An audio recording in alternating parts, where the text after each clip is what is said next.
तो परमेश्वर पिता वो मिलने जब आए थे तो कहा था कि हे अब्राहम, मैं तुझे पुत्र दूंगा। तो सायरा हंसी की हमको कैसे हो सकता है इस उम्र में, हम 80 साल के हो गए हैं और परमेश्वर ने तो 120 साल का उम्र नियुक्त कर दिया था, हम 80 साल के हो गए हैं और एमसी थेरेपी मेरा बंद हो गया है, तो हमें कैसे बच्चा हो सकता है। तो परमेश्वर ने उनकी हंसी को देख लिया। अब बोला कि तू हंसी, क्या मुझ में कोई शक? तो बोली कि नहीं प्रभु, आप पे हमें कोई शक नहीं है, लेकिन मुझे अपने में लग रहा था कि मुझे कैसे हो सकता है।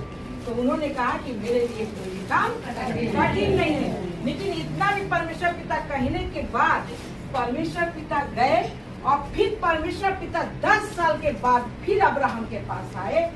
तब सायरा 90 साल की हो गई थी और अब्राहम 100 साल के हो गए थे। तब उनको पिता ने पुत्र दिया तो उनका नाम इसहाक रखा गया। तो आज इसहाक से इतना वंशावली बड़ा है क्योंकि परमेश्वर ने अब्राहम से कहा कि हे अब्राहम, यहाँ आओ और आसमान की तरफ देखो, इस आसमान पे जो तारा है क्या इसको तुम गिन सकते हो? बोला कि नहीं प्रभु, हम तो इसको नहीं गिन सकते। तो कहने लगे कि ऐसे ही तेरे औलाद होंगे। तो आज क्या है, अब्राहम को एक इसहाक हुए और आज इसहाक से इतना वंशावली बढ़ी। तो परमेश्वर ने तो मनुष्य को बनाया ना, लेकिन जाति तो मनुष्य नीचे बनाई गई ना, इंसान ने बनाई, लेकिन परमेश्वर ने सिर्फ मनुष्य बनाया और परमेश्वर ने अपनी आज्ञा को ठहराया। और उस समय परमेश्वर ने कहा था इस अब्राहम से कि हे अब्राहम, इसहाक का जो बच्चा होगा उसका खतना, ठीक है। तो परमेश्वर ने उस समय कहा उसका खतना होगा, तो उसका खतना कराया गया। इसलिए उनको लोग क्या कहते हैं कि वो मुस्लिम है, लेकिन ये परमेश्वर का ही आज्ञा था। लेकिन उसके बाद में क्या हुआ कि परमेश्वर ने ये बोला कि जो भी लोग जो इस सच्चाई को जान जाते, जैसे जो हमारे कामों में विश्वास करने लगे कि यीशु को हमने मुद्दों में से जिंदा किया, तो वो कोई भी होगा, चाहे खतना वाले हो, चाहे खतना रहित हो, चाहे कोई भी हो, वो विश्वास करेगा, वो निश्चय उद्धार पाएगा। तो परमेश्वर ने जगत से ऐसा प्रेम किया कि अपना एकलौता पुत्र दे दिया जगत को, ताकि जो कोई विश्वास करे वो अनंत जीवन पाए, ना कि वो नाश हो। तो परमेश्वर ने ऐसे बताया। तो पिता को बहुत धन्यवाद करते हैं, पिता महान है।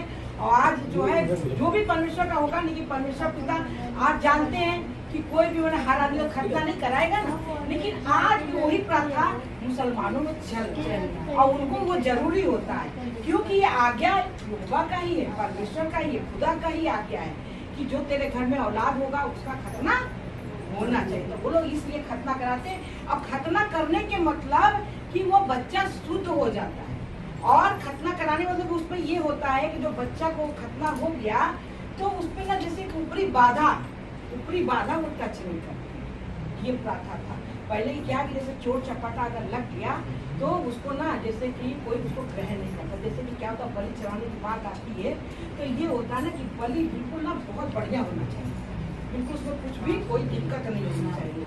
जैसे फल भी चढ़ाया जाता है मंदिरों में, तो फल को भी कहा जाता है कि फल भी कटा पिटा नहीं होना चाहिए, सड़ा नहीं होना चाहिए, सुंदर सुंदर फल होना चाहिए ना, तो वो सब चढ़ाया जाता है। तो एक तरह बलि भी सुंदर सुंदर होना चाहिए, तो वो चढ़ाया जाता था ना। तो इसलिए जो है कि मैंने तो इसलिए परमेश्वर ने ये चीज रख दिया ताकि जो है इस पर दुष्टों का हमला नहीं हो, ठीक है। तो पिता को बहुत धन्यवाद करते हैं कि पिता महान है, पिता के लिए कोई काम कठिन नहीं। वचन सुने जागरण, जो बातें भले सिया, जो बातें भले सिया, प्रभु ने बुलाया हो मोरे अभिमन्यु, प्रभु ने बुलाया हो मोरे अभिमन्यु। हालेलुया यदि बेटी हो, जिंदगी है प्रभु, हालेलुया यदि बेटी हो।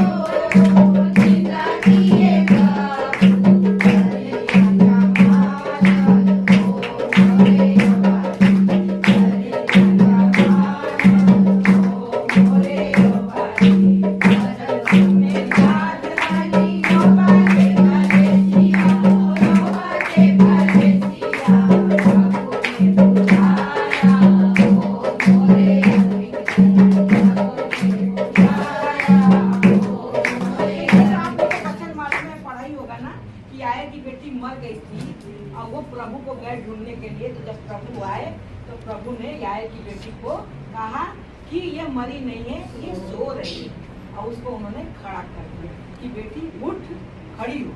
तो वो क्या हुआ, खटिए से उठी और खड़ी हो गई। तो पिता को बहुत धन्यवाद है हमारे लिए, पिता के लिए कोई भी काम रखे नहीं।